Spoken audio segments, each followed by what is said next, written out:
شادی کی پہلی رات تھی، جس کو ہم لوگ اپنی زبان میں شب زفاف کہتے ہیں، جس کو ہم لوگ سہاگ رات کہتے ہیں۔ زندگی کی سب سے خوبصورت رات تھی۔ اپنی بیوی کے ساتھ اپنے بستر پر لیٹے ہوئے تھے،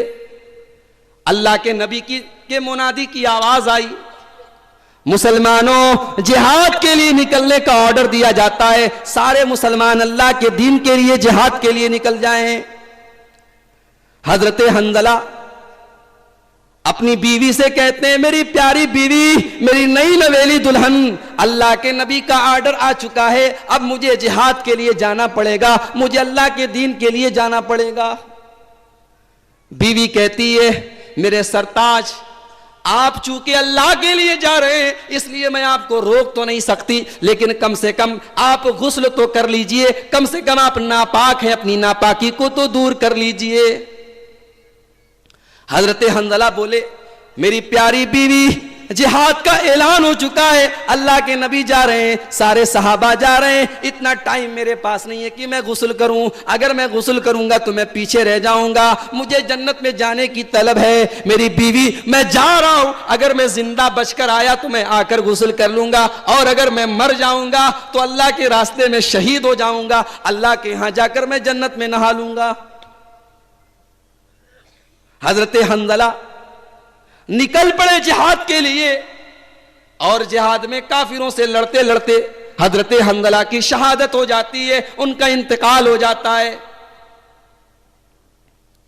جب اللہ کے نبی سارے شہیدوں کو دفنانے لگتے ہیں، حضرت حنظلہ کی لاش بھی آتی ہے، ان کا جنازہ بھی آتا ہے، اللہ کے نبی ان کے جنازے کو دفنانے جانے والے ہیں، تب سے حضرت حنظلہ کی بیوی آ جاتی ہے، اے اللہ کے نبی، میرے شوہر کو ایسے نہ دفنائیے، میرے شوہر کو غسل دینے کے بعد دفنائیے۔ اللہ کے نبی فرماتے ہیں، اے حنظلہ کی بیوی، شہیدوں کو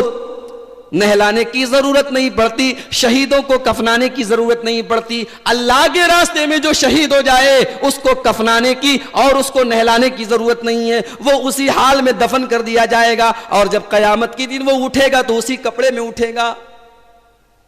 حنظلہ کی بیوی بولی،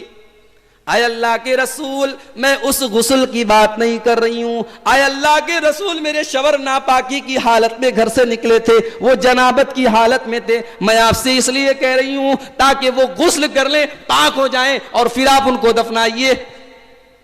اللہ کے نبی نے صحابہ کو حکم دیا، حنظلہ کی لاش کو الگ رکھا گیا، غسل کا پانی بھی لایا گیا، صحابہ غسل دینے کے لیے تیار بھی ہو گئے۔ اللہ کے نبی نے فرمایا، اے میرے صحابہ، رک جاؤ، رک جاؤ، حنظلہ کو غسل دینے کی ضرورت نہیں ہے۔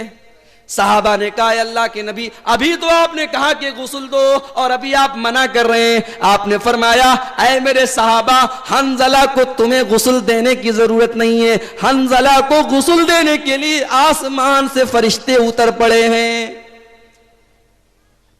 حنظلہ کو دنیا میں کسی نے غسل نہیں دیا، ان کو آسمان سے فرشتوں نے آ کر غسل دیا۔ میرے بھائیوں، یہ حضرت حنظلہ ہیں، ان کا یہ نصیب تھا، ان کی یہ قسمت تھی کہ ان کو غسل دینے کے لیے اللہ نے فرشتوں کو بھیجا۔ کیوں بھیجا؟ کیونکہ حنظلہ نے جنت کو پانے کے لیے سب کچھ قربان کر دیا۔ آج ہم جنت کی تقریریں سنتے ہیں، ہم جہنم کی تقریریں سنتے ہیں، لیکن جنت کو پانے کے لیے اور جہنم سے بچنے کے لیے ہم کچھ نہیں کرتے ہیں۔ دنیا کی 4 دن کی مستی کے لیے، دنیا کی 4 دن کی عیاشی کے لیے ہم اللہ کی جنت کو بھول جاتے ہیں۔ ارے جنت کا ایک انگور بھی اگر ہم